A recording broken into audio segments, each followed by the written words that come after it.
这个吸入剂如果给他用了，才是真的没命了。什么意思？你是说吸入剂有问题吗？不光吸入剂有问题，就连突然发病本身也有问题。别自责了，方晴的哮喘和你根本就没有关系。啊！我刚才已经叫了救护车，要想救人的话，所有人都给我从屋里出来，立刻，马上！方晴已经送到医院了，暂无大碍，吸入剂也已经送去检验了。这到底是怎么回事？还有，为什么突然要我们开会？那个，我奶茶店门还没锁呢。请问为啥我也在这儿啊？滕瑞宇，我已经照你说的，把所有相关人员都集合在这儿了。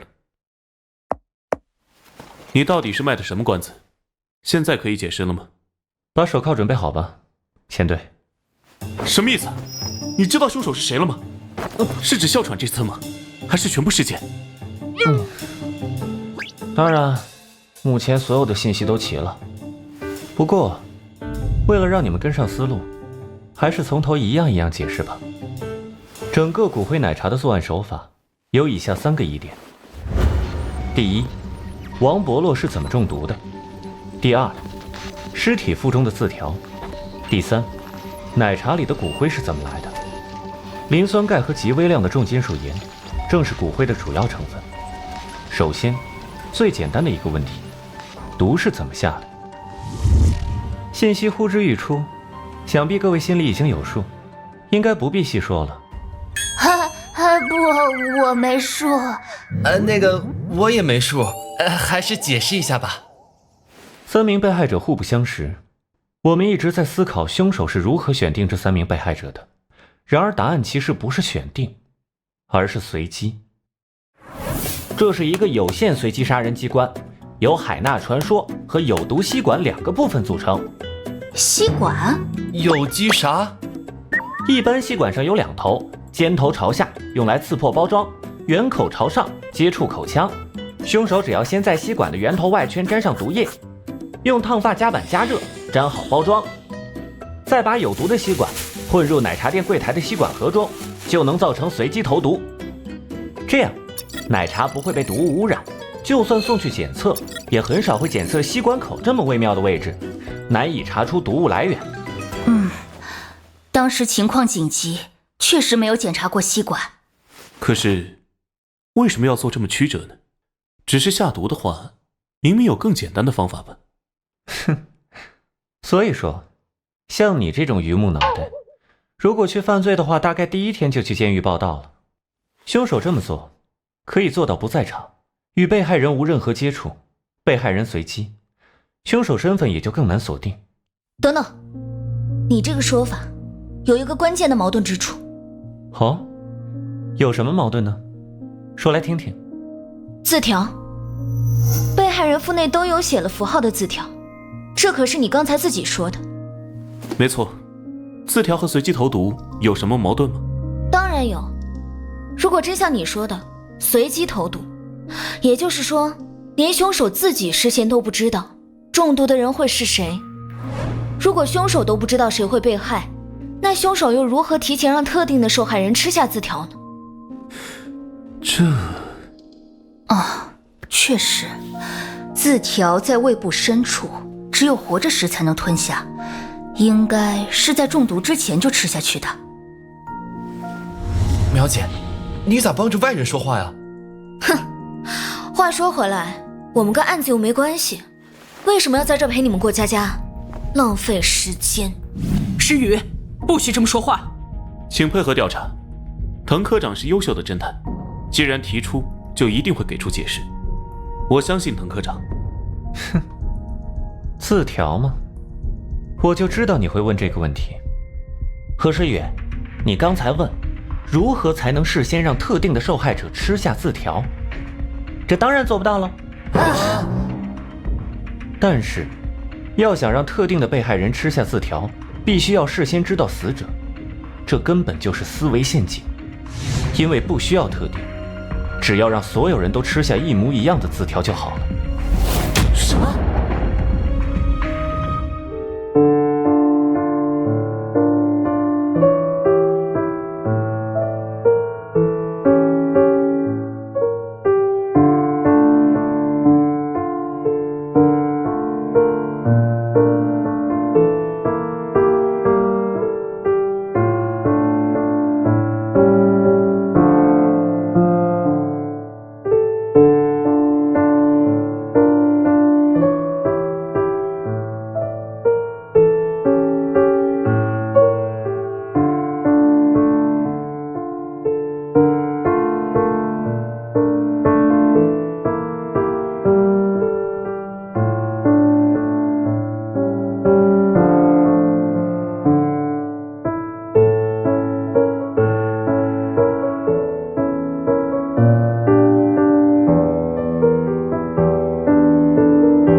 因为不需要特定，只要让所有人都吃下一模一样的字条就好了。死者腹中有字条，不等于只有死者的腹中有字条。只要让所有人吃下一样的字条，则特定受害人腹中一定会有字条。然而根本没有人会去解剖活人的肚子，所以自然会认为只有死者事先吃过字条。可是，光是让受害者吃下字条就已经很离谱了，让所有人吃下同样的字条，这要怎么做到？答案很简单，还记不记得我刚才说过，这是一个有限随机杀人机关。明明买奶茶的校外人也不少，可为什么死者却全是滨江中学的学生呢？换句话说，要用什么办法能让所有滨江中学的学生毫无防备地完整吞下一张纸呢？哦，你想说的该不会是那个？等会儿问话的时候，能不能……啊？哦，嘿嘿，没想到你还有这种癖好啊，小老弟。不过你救了王菠萝，我就帮你一回。拜托了。苗秀斯，我当时拜托你找的那样东西，找到了吗？哦，找到了。我当时还以为你想偷药吃来着。那，在这呢。啊，这不是电脑计划发的保健品吗？没错，这是9月18号发放给学生之后剩下的药品，也就是第3个死者案发前一天。证据就在这里。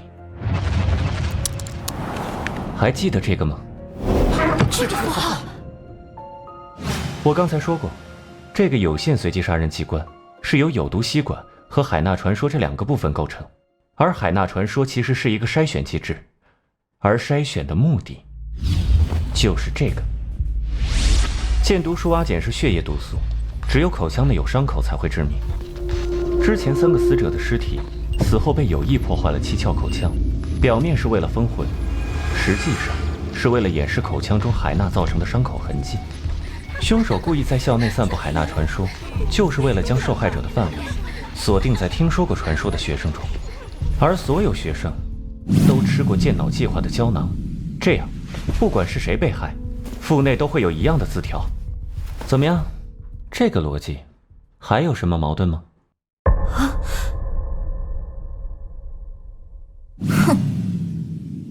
可是，凶手到底为什么不惜费这么多事，非要执着于字条呢？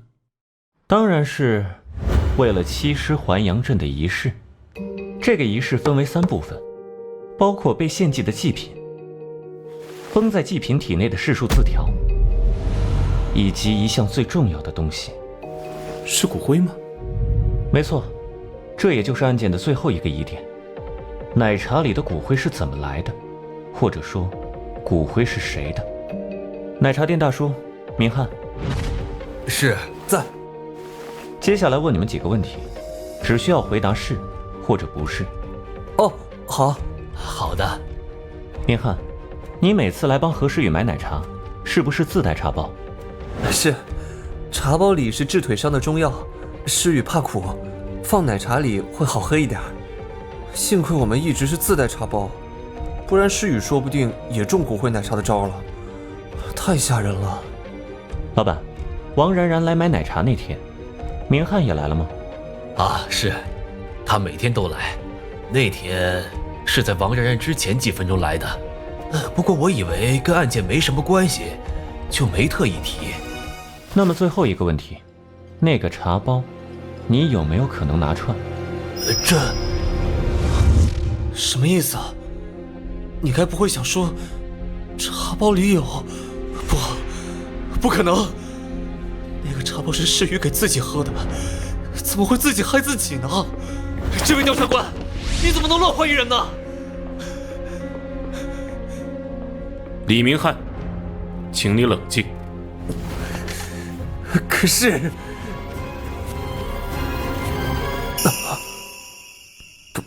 抱歉，是我太激动了。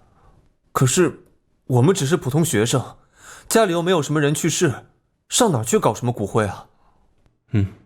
确实，根据调查，除了3名被害人，并没有相关人员去世。而3名被害人的尸体都未火化。如果我们怀疑人家，不光要有推理，还需要动机和证据。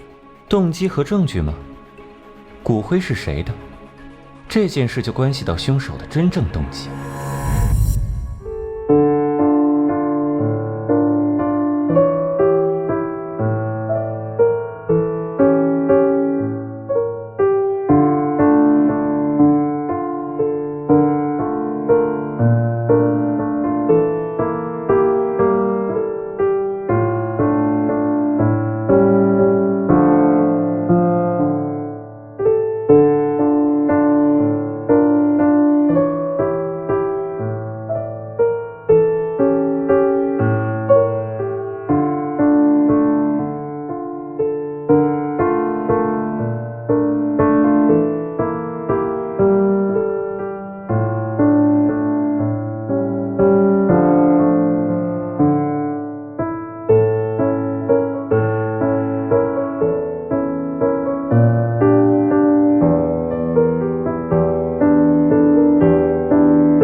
骨灰是谁的？这件事就关系到凶手的真正动机。你的意思是？谁说骨灰一定是死人的？如果我没猜错的话，何诗雨，你腿上的石膏里面是空的吧？你说石膏里是空的，意思难道是自己吃自己的骨灰？这种事情已经超越人类的范围了。如果我说错了，大可现场验证一下，只要拆下石膏便知。不必了。诗雨，你说的没错，够了，我已经装得够久了。石膏里是空的，我左腿不是骨折，而是截肢。什么？诗雨，为什么要这样做？可是何诗雨行动不便，要如何实施这些复杂的作案手段呢？不，你误会了，凶手并不是何诗雨，他刚才只是想保护某人，真凶另有其人。吃什么补什么，原汤化原食，不是吗？何校长，能在健脑计划的胶囊上做手脚的人，屈指可数。然而最大的破绽是因为你想杀方晴灭口。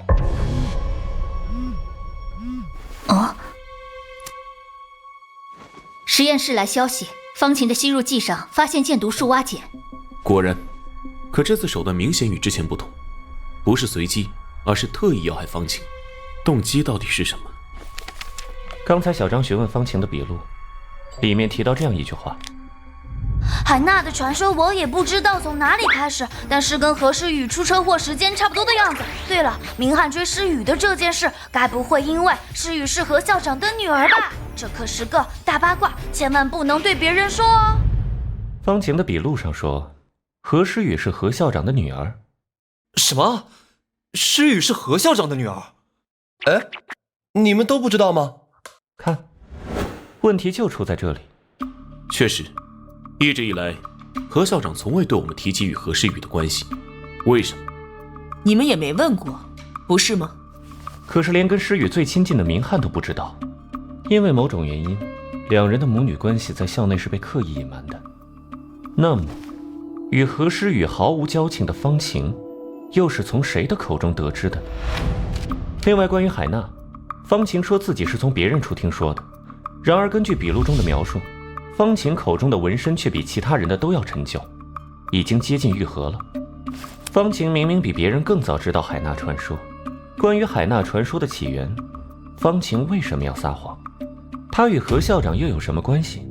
这两件事联系起来，答案只有一个：海娜的传说就是何校长亲自授意方晴散布的，所以才要灭口。年轻人想象力真丰富。刚才这位前队长也说了，破案要讲证据，你们有什么确凿证据证明是我做的吗？哼，当然有。方晴患有哮喘，哮喘的过敏源通常有花粉、灰尘，还有香水。只要事先在吸入剂上下毒，再喷上香水去接近方晴，就能造成方晴因为哮喘病发而死的假象，还能把这件事嫁祸在调查组头上，一举两得。确实，刚才屋子里的确有一丝香水味儿，看你打喷嚏才注意到。哈切！苗秀斯是法医，职业习惯不用香水，香水只可能来自何校长的身上。哎，没错，是哎。哼，我还以为是什么铁证。没错，我是喷了香水。那又怎么样？喷香水犯法吗？我只是不知道方晴有哮喘，有什么问题吗？哦，不知道方晴有哮喘。那这份报告中，吸入剂上为什么会有你的指纹？指纹？一定是刚才在教务处救方晴时留下的。你们不是也看见了吗？方晴的吸入剂拿来了。当然，如果按照何校长原本的计划，吸入剂会由何校长递到方晴手上，那留下指纹也就说得通了。不过可惜的是，吸入剂刚到门口就被打断了。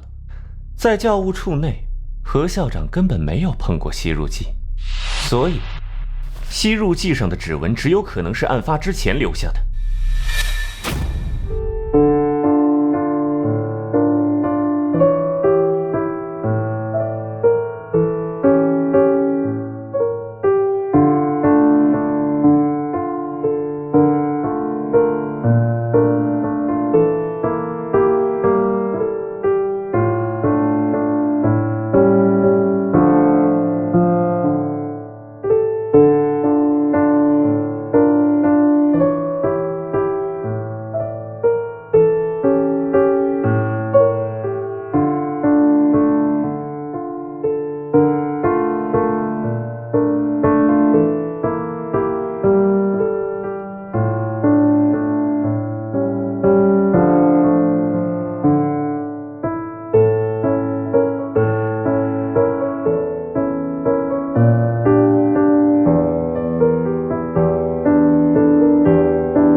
所以，吸入剂上的指纹只有可能是案发之前留下的。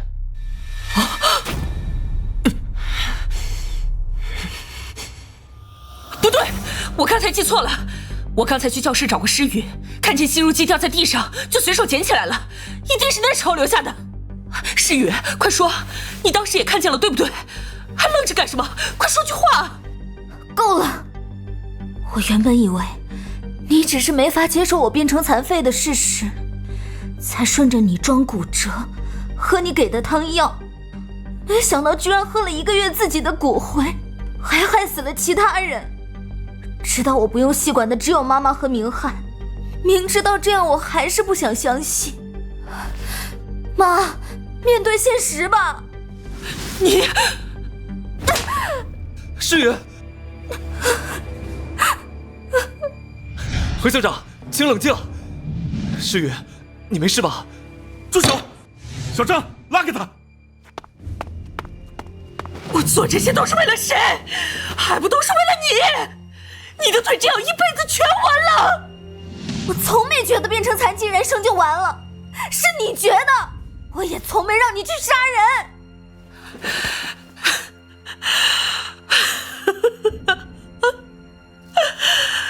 大师说的对，我这辈子嫁一命，遇人不淑，生了私生子，到头连自己的孩子都是白眼狼。何校长，到此为止吧。吸入既是方晴的随身物品，要想下毒，只有在校内，也就是说，毒物应该还在校内。立刻搜查校长办公室。是。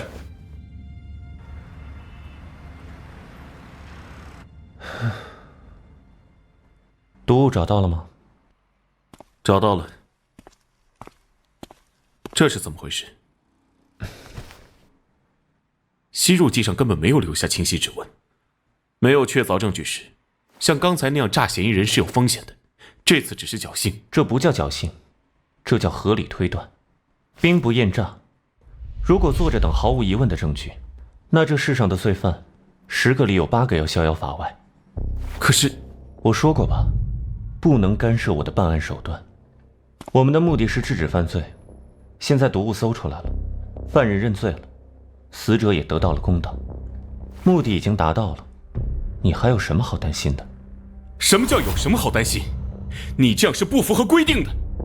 这种灰色手段一旦出了差错，你会是什么下场？你知道吗？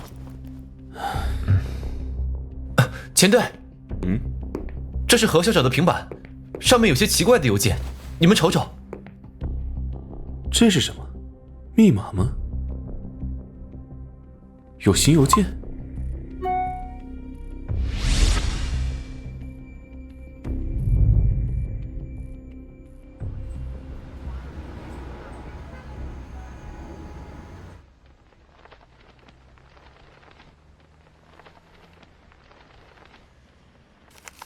不是。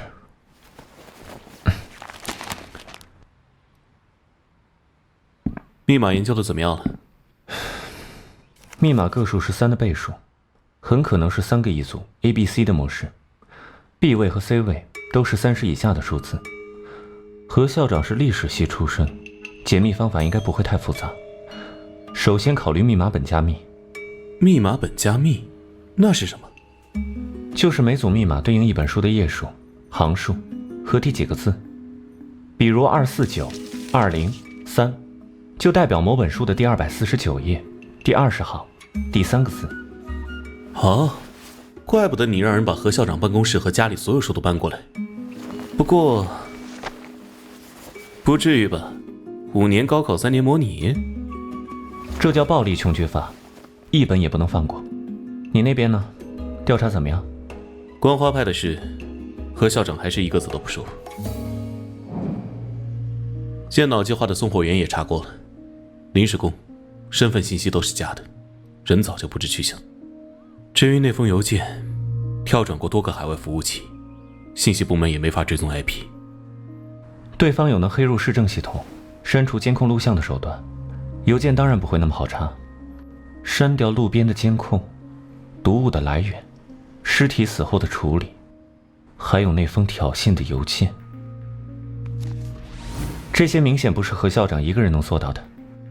我们面对的很可能是一个组织。